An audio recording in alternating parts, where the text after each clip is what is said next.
you think it hurts? Hurts?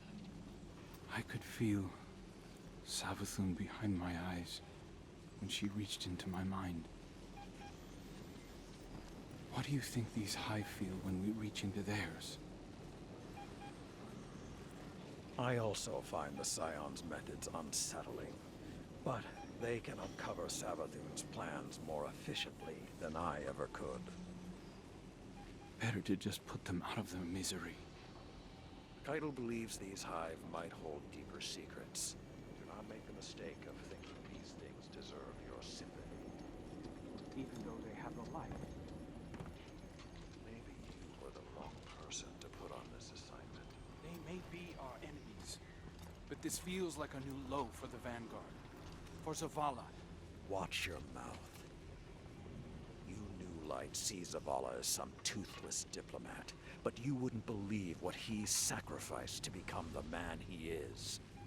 Someone who will make the hard choice, and make sure his people understand why. Then I can't wait to hear the speech about all this. You want a speech? Today the Vanguard did what had to be done. Mercy prevailed. Speech over. Say it a little louder. I don't think this guy could hear you. This doesn't look like mercy to me. Then you're not looking hard enough.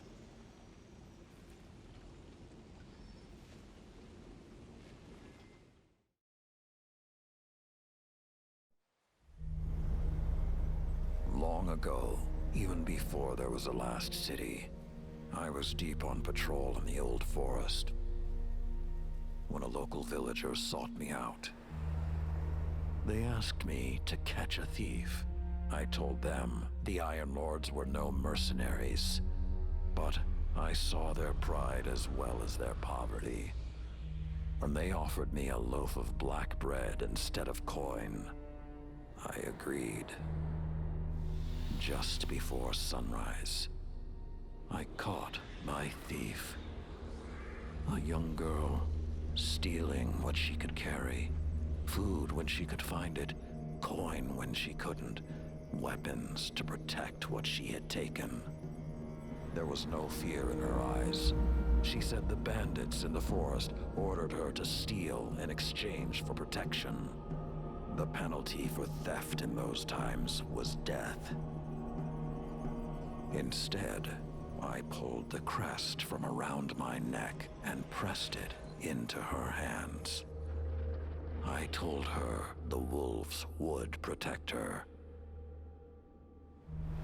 In a settlement rich with stolen supplies, I found the bandits and cut them down. 38 lives to spare one.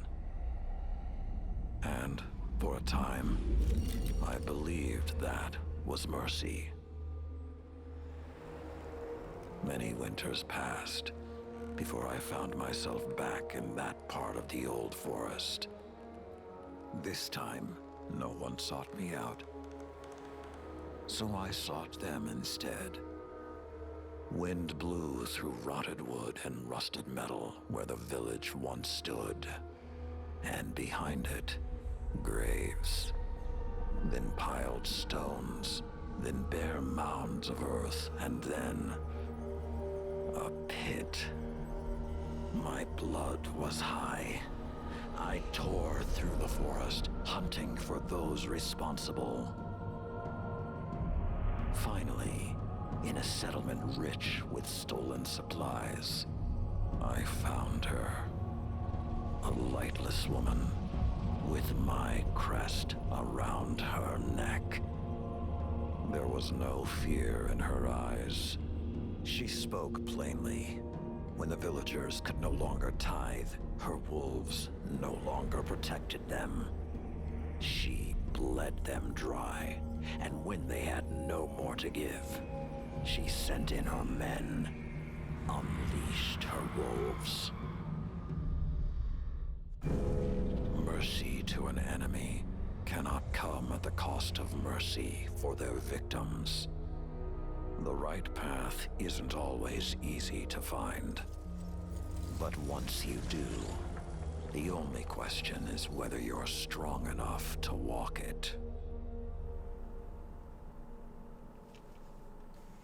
Damn. Now that was a speech. Consider that the next time you feel pity for our enemies.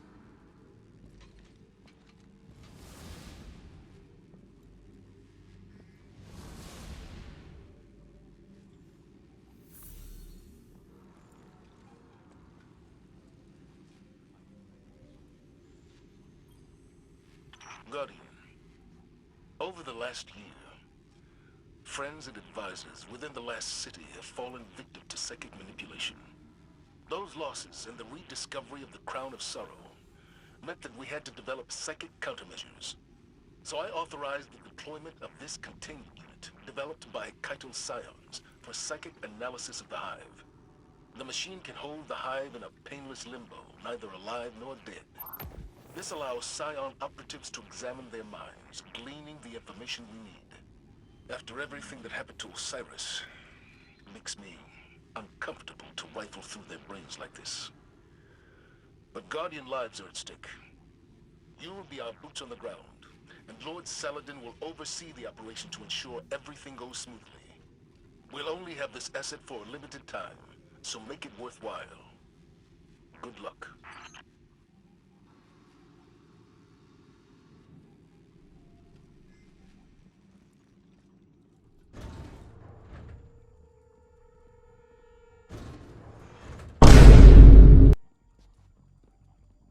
Good to see you, Guardian.